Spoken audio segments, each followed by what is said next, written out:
Mukunda jewellers మొట్టమొదటి factory outlet లో నక్షీ మేళా ఫ్లాట్ 9.99% VA. ఈ ఆఫర్ సెప్టెంబర్ 13 నుంచి డిసెంబర్ 21 వరకు. విచ్చేయండి. Opening soon Jubilee hills.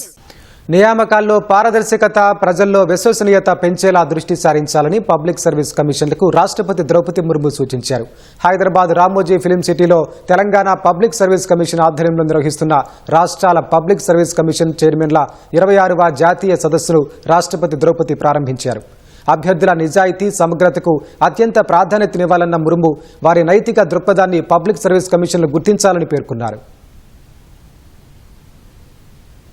ప్రపంచ ప్రఖ్యాత రామోజీ ఫిలిం సిటీలో పబ్లిక్ సర్వీస్ కమిషన్ చైర్మన్ల 26వ జాతీయ సదస్సును రాష్ట్రపతి ద్రౌపది ముర్ము ప్రారంభించారు. ఈ కార్యక్రమానికి governor Jishnu Dev Varma, UPSC chairman doctor Ajay Kumar, మంత్రి సీతక్క, టీజీపీఎస్సీ చైర్మన్ బుర్రా వెంకటేశం సహా మొత్తం 24 రాష్ట్రాల పబ్లిక్ సర్వీస్ కమిషన్ల చైర్మన్లు హాజరయ్యారు. ఉద్యోగాల భర్తీ ప్రక్రియలో పబ్లిక్ సర్వీస్ కమిషన్లు ఎదుర్కొంటున్న సవాళ్లు, వివిధ రాష్ట్రాల్లో అవలంబిస్తోన్న నియామక విధానాలు, వివాదాలు, వాటిని ఎదుర్కొనేందుకు అవసరమైన సన్నద్దత గురించి చర్చించేందుకు ఈ జాతీయ సదస్సును ఏర్పాటు చేశారు. 2 రోజుల పాటు జరగనున్న పబ్లిక్ సర్వీస్ కమిషన్ చైర్మన్ల సదస్సును ప్రారంభించిన రాష్ట్రపతి ద్రౌపది ముర్ము దేశ పరిపాలనకు దన్నుగా నిలిచే ప్రజాసేవకులను ఎంపిక చేసే క్రమంలో కమిషన్లు అభ్యర్థుల సమగ్రత, నిజాయితీకి అత్యధిక ప్రాధాన్యం ఇవ్వాలన్నారు. సరైన నైపుణ్యాలు లేకపోతే అభ్యాసం ద్వారా నేర్చుకోవచ్చు, కానీ నిజాయితీ, అంకితభావం లేకపోవటాన్ని మాత్రం హర్షించలేమన్నారు. సమయానికి నోటిఫికేషన్లు ఇవ్వటం, పరీక్షల నిర్వహణతో పాటు ఫలితాలివ్వడం ద్వారా పీఎస్సీల పట్ల ఉన్న నమ్మకాన్ని కాపాడుకోవాలని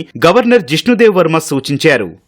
The country is aiming to be the third largest economy in the world in the near future. We are also moving towards achieving the goal of Viksit Bharat by 2047.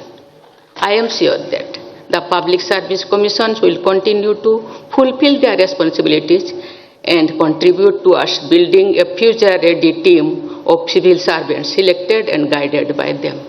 Such civil servants will blend conformity with innovation, stability with creativity, continuity with rapid modernization, and caution with decisiveness. I wish UPSC and all the state public service commissions continued success in their nation-building efforts. This conference provides an excellent platform to deliberate on strengthening recruitment systems through calendar discipline, transparency, and impartiality, vital to India's future. I extend my best wishes for the success of this conference and hope its deliberations reinforce time-bound ethical governance. రాజ్యాంగం, పరిపాలనా విభాగంలో సదస్సు కీలక పాత్ర పోషిస్తుందని UPSC chairman doctor Ajay Kumar అభిప్రాయపడ్డారు. Public service కమిషన్లపై నమ్మకాన్ని పెంపొందించడం మనందరి బాధ్యత అని ఆయన పేర్కొన్నారు. నియామకాల్లో ఎదురవుతున్న సమస్యల్ని సదస్సులో చర్చిస్తామని టీజీపీఎస్సీ చైర్మన్ బుర్రా వెంకటేశం తెలిపారు. ఈ రోజుల్లో సామాజిక మాధ్యమాల వల్ల ఎక్కడ ఎలాంటి సమస్య జరిగినా మొదట పీఎస్సీలే ఇబ్బందులు ఎదుర్కోవాల్సి వస్తుందని బుర్రా వెంకటేశం తెలిపారు. I am confident that with the active participation and cooperation of all state PSCs, the deliberations of this conference will lead to concrete and actionable outcomes.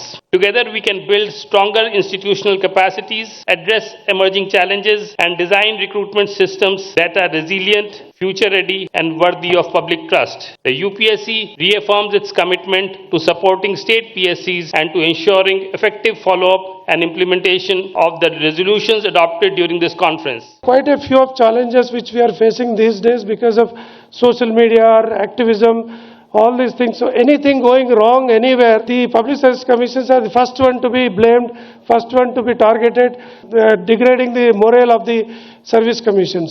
So with your august presence as the President of India, it gives us lots of boost and morale for us that yes, the entire government is with us and this first citizen of this country is with us to motivate us to do our job better. శనివారం నిర్వహించే public service commission చైర్మన్ల సదస్సు ముగింపు కార్యక్రమానికి ఉపరాష్ట్రపతి రాధాకృష్ణన్, ముఖ్యమంత్రి రేవంత్ రెడ్డి హాజరు కానున్నారు.